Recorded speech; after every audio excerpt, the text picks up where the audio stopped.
السلام علیکم ناظرین، کیسے ہیں آپ لوگ؟ امید ہے آپ سب لوگ خیر و عافیت سے ہوں گے۔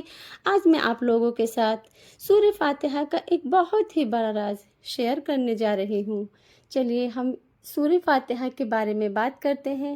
کیا کبھی آپ نے سوچا ہے کہ ہم سب کہتے ہیں کہ ہمیں قرآن سے محبت ہے، قرآن ہماری زندگی بدل دے گا؟ جی ہاں، قرآن میں ہماری ہر مشکل کا حل ہے بے شک، مگر پھر بھی ہم ایسے کے ویسے ہی کیوں ہیں؟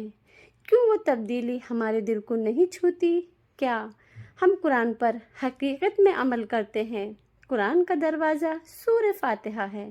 جو اس دروازے سے گزر گیا وہ قرآن میں داخل ہو گیا۔ جی ہاں، اور جو قرآن میں داخل ہو گیا اس کی دنیا بدل گئی۔ بے شک ہم روزانہ نماز میں سورہ فاتحہ پڑھتے ہیں، زبان پڑھ رہی ہوتی ہے مگر دل کہیں اور ہوتا ہے۔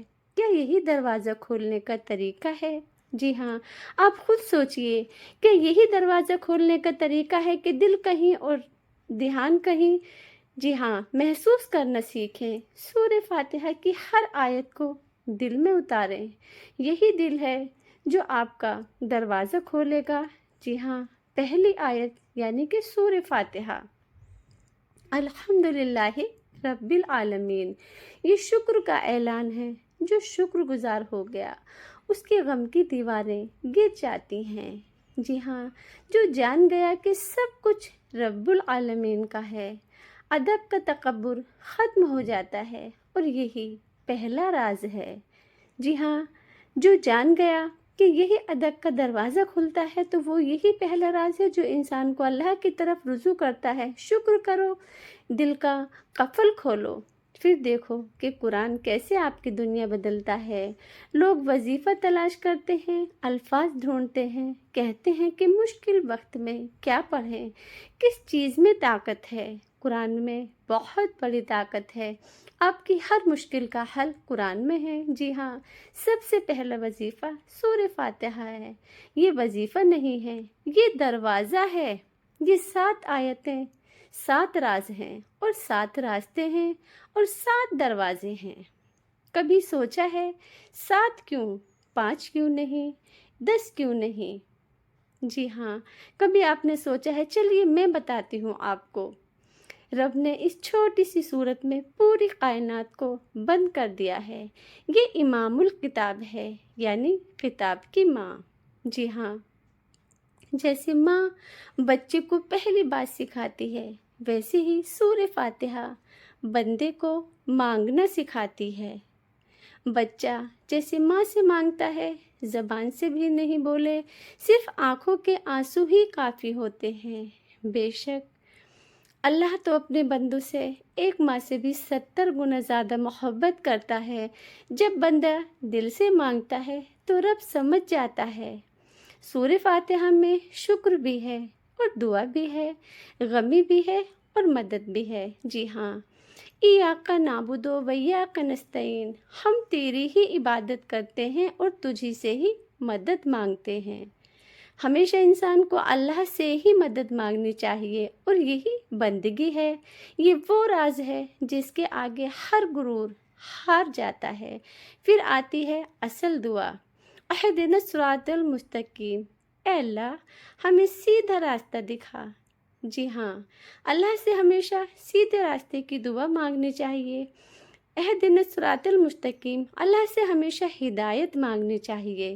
ہم دعاؤں کی لمبی فہرست رب کو دے دیتے ہیں۔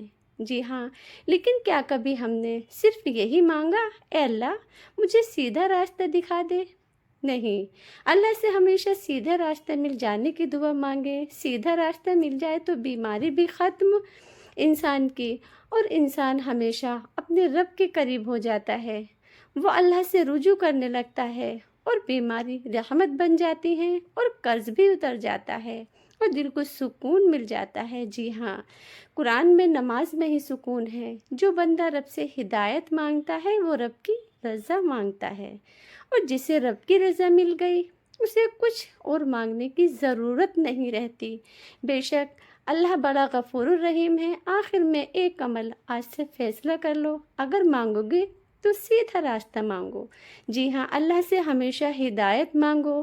اگر وظیفہ پڑھو گے تو سورہ فاتحہ کو دل میں اتار کر پڑھو گے۔ بے شک دن میں کسی وقت 3 مرتبہ سورہ فاتحہ پڑھ کر صرف ایک دعا کرو، اے اللہ میرا راستہ سیدھا کر دے۔